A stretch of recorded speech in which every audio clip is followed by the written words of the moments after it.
बहुत समय पहले की बात है। छत्तीसगढ़ नाम का एक गांव हुआ करता था। उस गांव में अमित और कमला नाम के एक दंपति रहते थे।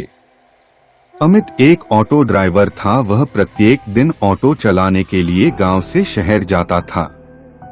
एक दिन जब अमित को बहुत सारे कामों से रात को घर आने में देरी हो गई थी तो लगभग रात के 12 बज चुके थे। तभी अमित रास्ते में एक खूबसूरत लड़की को देखता है और लड़की से पूछता है कि आप यहाँ क्या कर रही हो। तो लड़की कहती है कि मेरा नाम रूपा है, मैं यहाँ पर नई हूँ, क्या आप मुझे इस पते पर पहुँचा देंगे। अमित उससे एक पर्चा लेता है जिस पर कि उस लड़की का पता दिया रहता है। अमित उस लड़की को बैठाकर उसके घर तक छोड़ने जाता है। तभी रास्ते में ही उसकी नजर अपने ऑटो में लगी शीशे पर पड़ती है। वह देखता है कि पीछे बैठी लड़की कोई लड़की नहीं बल्कि एक चुड़ैल है, जिसका असली रूप शीशे पर दिखाई दे रहा था। अमित यह देखकर बहुत ज्यादा डर जाता है। वह लड़की को उसके बताए हुए पते पर पहुंचा देता है और झट से बिना पैसे लिए हुए वापस अपने घर की तरफ बहुत तेजी से चल देता है। अमित चुड़ैल को देखकर बहुत ज्यादा डर जाता है। अमित उस रात बिना खाए पिए ही सो जाता है।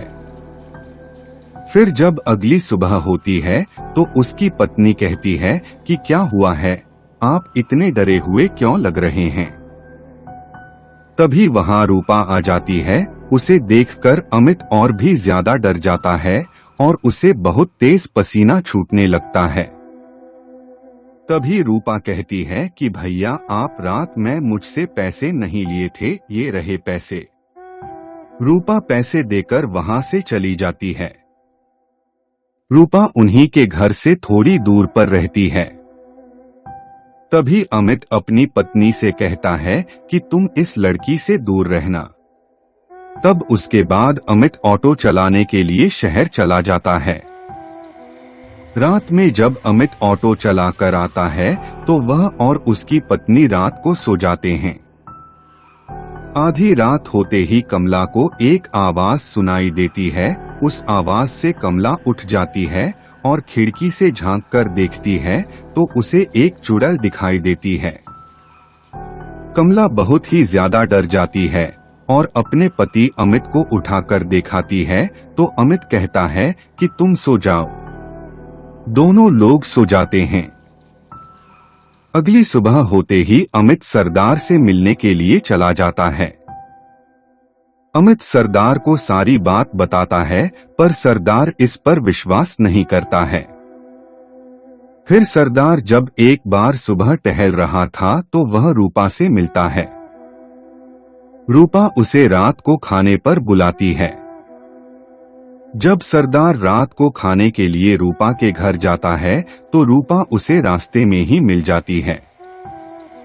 कुछ देर उन दोनों की बात होने पर रूपा अपने चुड़ैल रूप में आ जाती है और तभी सरदार माफी मांगने लगता है और अपनी जीवन की भीख मांगने लगता है।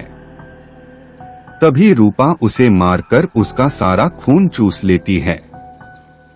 यह सारा दृश्य अमित और कमला अपनी खिड़की से झांककर देख रहे थे। अगले सुबह अमित ऑटो चलाने के लिए शहर की तरफ जाता है तो रास्ते में उसका दोस्त सुमित दिखाई देता है। दोनों साथ साथ जाने लगते हैं कि तभी सुमित कहता है कि यार गांव में एक लड़की आई है जो कि मुझे बहुत ज्यादा पसंद है, मैं उससे बात करना चाहता हूँ। तभी अमित उसकी बात काटते हुए कहता है कि तुम उस लड़की से दूर ही रहो तभी अच्छा है। फिर अमित अपनी राह पर आगे निकल जाता है।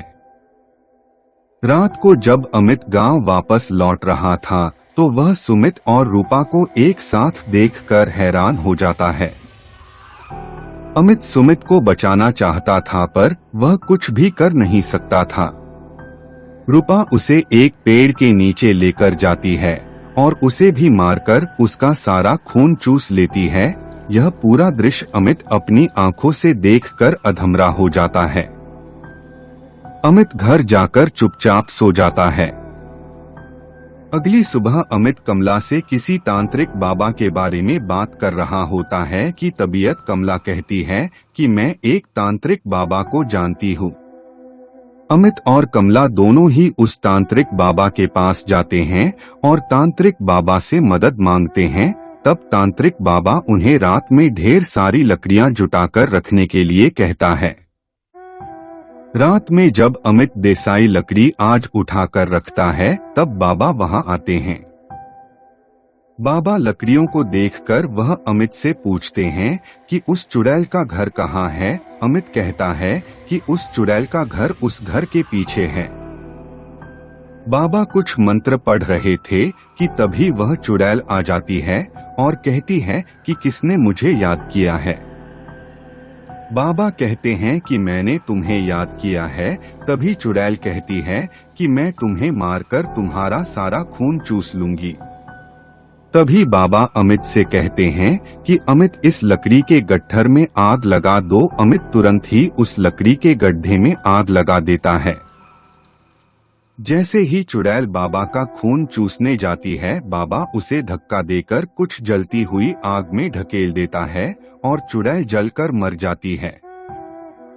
और फिर उसके बाद से कभी भी उस गांव में चुड़ैल का साया नहीं पड़ता है और फिर गांव वाले खुशी खुशी रहने लगते हैं। दोस्तों, अगर आपको डरावनी कहानियां पढ़ने का शौक है तो आप हमारी हॉरर ई बुक खरीद सकते हैं। इसमें आपको डरावनी कहानियां डरावनी चित्रों के साथ मिलेगी, जिससे कहानी पढ़ने में ज्यादा मजा आएगा। इस ई बुक की कीमत मात्र 49 रुपए है। इसे खरीदने के लिए आप दिए गए व्हाट्सएप नंबर पर संपर्क करें।